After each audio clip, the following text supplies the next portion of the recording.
Assalamualaikum warahmatullahi wabarakatuh. Ukiran Minang. Alhamdulillah, kembali kita berjumpa di channel Mak Etek Jagat ini di bagian yang kedua, untuk melanjutkan tentang ukiran Minang. Namun sebelumnya jangan lupa di like dan subscribe. Pada bahagian pertama, kita telah membahas sekilas tentang ukiran Minang. Sekarang akan kita lanjutkan mengenai bentuk dasar dari ukiran Minang tersebut. Ukiran Minang juga sama halnya dengan cabang dari seni rupa yang lain, dan berorientasi kepada alam. Dari motif yang dibuat, dikembalikan kepada sifat dan bentuk alam. Di mana pada masa dahulu dikenal sebutan tentang seni itu adalah peniruan terhadap alam, maka pepatah Minang mengatakan, alam tak kambang jadi guru, cancang tak serek jadi ukia, yang mana maksudnya adalah, bahwa alam yang luas dapat dijadikan guru dan setiap cercaan atau bekas pahatan akan menjadi ukiran.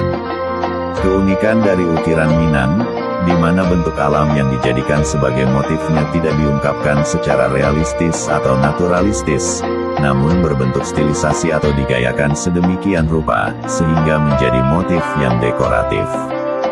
Demikian jauhnya stilisasi bentuk tersebut, sehingga terkadang sukar untuk dikenali sesuai dengan nama motifnya. Ukiran Minang, beberapa ahli berpendapat bahwa perkembangan motif ukiran Minang mulai dari corak realistis, yang kemudian melalui masa-masa yang panjang, akhirnya mencapai kristalisasi bentuk, sebagaimana yang kita jumpai sekarang ini. Namun pendapat ini tidak didukung oleh data yang kuat, karena tidak adanya peninggalan-peninggalan kuno yang menunjuk hal tersebut.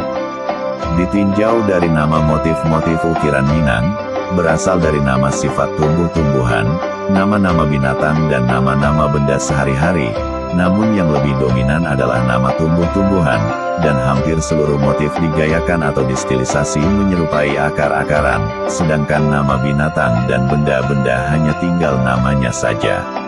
Tidak berkembangnya motif bentuk-bentuk makhluk hidup pada ukiran Minang, karena ada hadis Nabi yang melarang umat Islam untuk menggambarkan makhluk-makhluk hidup, dikarenakan juga masyarakat Minangkabau pemeluk agama Islam yang taat, maka larangan tersebut menyebabkan tidak berkembangnya motif-motif yang berwujudkan makhluk hidup. Bila dilihat dari segi pendesainannya, desainnya tidak mempunyai pola yang baku dan kaku. Para seniman sangat bebas dalam menciptakan dan membuat variasi bentuk, hal yang menjamin kebebasan seniman dalam mencipta bentuk, berlandaskan dengan kata-kata adat, alam tak kambang jadi guru, cancang tak serek jadi ukia. Alam sumber inspirasi yang tak habis-habisan, dan setiap cercahan pahat membentuk suatu yang indah.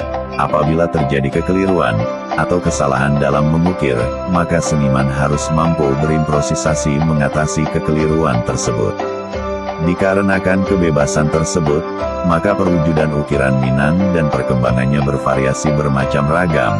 Tidak jarang dari nama motif yang sama pada satu daerah, akan berbeda bentuknya dengan daerah lain. Namun yang perlu dipertahankan adalah penamaan terhadap motif-motif ukiran, dan bagaimanapun juga variasi bentuk yang diciptakan. Namun motif tersebut tetap disesuaikan dengan berorientasi pada motif yang asli. Demikianlah sekilas tentang ukiran Minang yang kedua ini, dan jangan lupa untuk kelanjutannya, insya Allah kita akan bahas tentang nama-nama ukiran Minang.